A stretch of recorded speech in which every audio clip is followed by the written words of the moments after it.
And don't forget to order your copy of Football Game Plan's latest book, Stiff Arming Football Myths, an excellent book that you can find on our website at footballgameplan.com/books, available in both PDF as well as paperback form.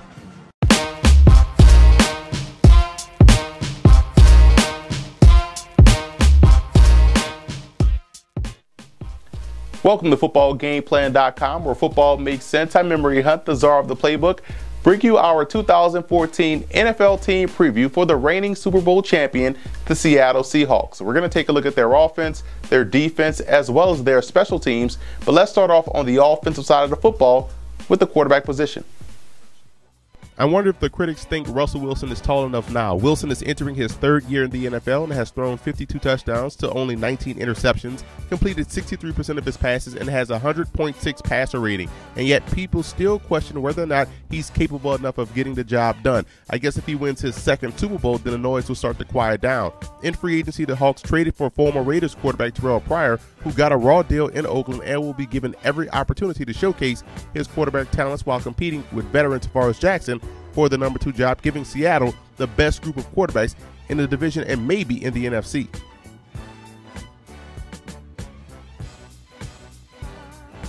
Seattle has a pretty good backfield led by Marshawn Lynch, who rushed for over 1,200 yards last season. He is as consistent as they come, and I hope they begin to utilize his receiving talents a little bit more. That's a vastly underrated element of his game, and both Robert Turbin and Christian Michael are more than capable enough to step in if need be. Spencer Ware and fullback Derek Coleman give Seattle 2 guys that can flip back and forth between fullback and also tailback.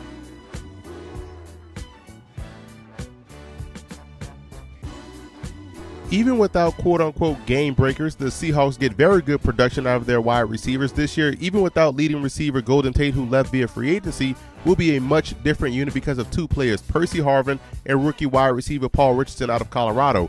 Harvin missed virtually all of the regular season, showed up big time in the Super Bowl, and he's 100% healthy, and his versatility makes this unit instantly better. Richardson is a dynamic playmaker with tremendous speed and acceleration that's also fearless going across the middle. Those 2 alone should open things up even more for Doug Baldwin, who finished second on the team in receiving.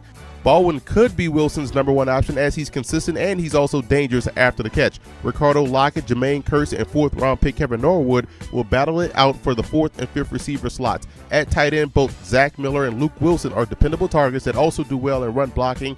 Anthony McCoy will once again miss the entire season with injury, so that gives undrafted rookie free agent Rashawn Allen out of Southern University an excellent chance to make the roster, and he brings a lot of H-back-like skills to the table.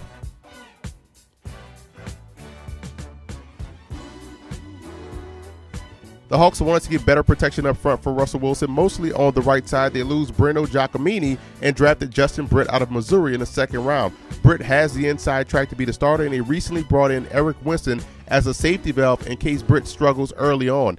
Elsewhere, both Russell Okung and Max Unger are in the discussion for the best at their position. At guard, you have James Carpenter and J.R. Sweezy. They're going to be the starters, and Lemuel Jean-Pierre and Alvin Bailey and also Wade Smith provide quality depth up front.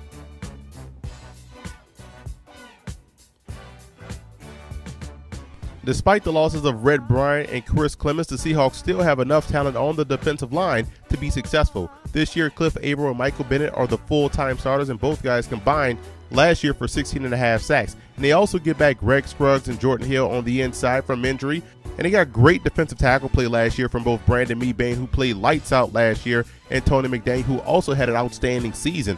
Longtime Vikings great Kevin Williams signed via free agency, and at this point in his illustrious career, whatever he brings to the table is used as a bonus. 2 rookies in defensive end, Cassius Marsh out of UCLA and Jimmy Staton out of Middle Tennessee State, are expected to see significant minutes in a rotational role. I would also expect hybrid guys like Bruce Irvin and O'Brien Schofield to see time at rush in, and look for Irvin to get back to his 2012 form, bringing tremendous speed off the edge. Undrafted rookie free agent Jackson Jeffcoat out of Texas could also find his way in a rotational role as a rush in.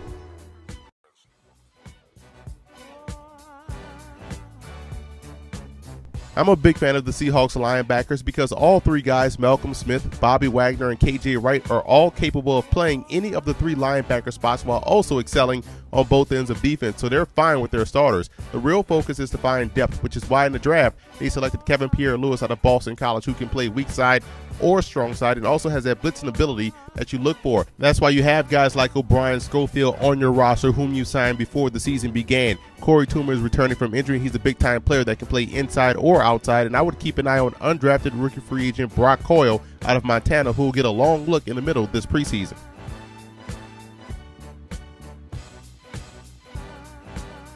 Even without Brandon Browner, the Seattle Seahawks still have the best secondary in football, possessing the best cornerback in the game in Richard Sherman and the best free safety in Earl Thomas. The duo combined for 13 interceptions last season. Strong safety Cam Chancellor should have won MVP in the Super Bowl, and he played that way all season long. At the other cornerback spot is Byron Maxwell, who stepped in after Browner was suspended and played great, earning valuable playing time. The Seahawks also had the benefit of redshirting Darryl Simon last year out of LSU. The 6'2 cornerback is tough and press and also has great ball skills. Jeremy Lane is more likely to be the top nickel guy, and depth-wise, Jerron Johnson has a good chance to solidify his spot behind Chancellor, and veteran free agents Phillip Adams and also Terrell Thomas provide depth at corner.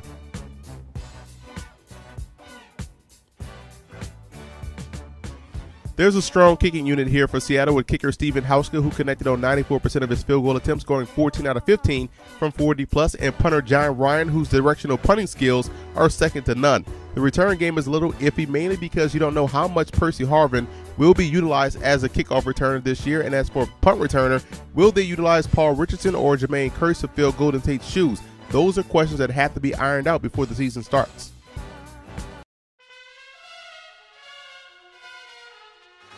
The reason for optimism is simple. These are the Super Bowl champs with 90% of their core returning, and the other 10% is being filled with talented newcomers. And couple that with one of the best quarterbacks and head coaches in the game, you can see why there's a lot of optimism in the Pacific Northwest. The cause for concern will be the right side of the offensive line, more in particular the right tackle spot. The hope is that Britt doesn't hit the rookie wall, and Winston came out of retirement, and that, in my opinion, is a huge red flag, because you have to wonder, why did you, or what made you retire in the first place, and why did you, or what's making you come back?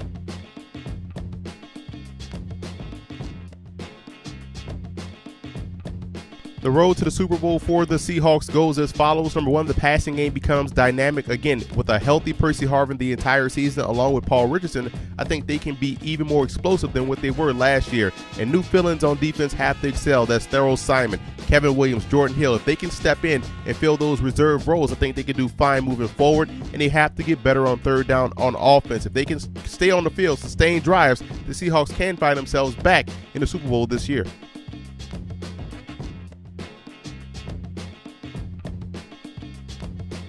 I have the Seahawks finishing second in the NFC West. They'll be back in the playoffs this year, and the growth of the receiving core will ultimately determine if they're able to make a return trip to the Super Bowl. And I also want to give a huge shout out to Seahawks fan forums for always showing football game plan support.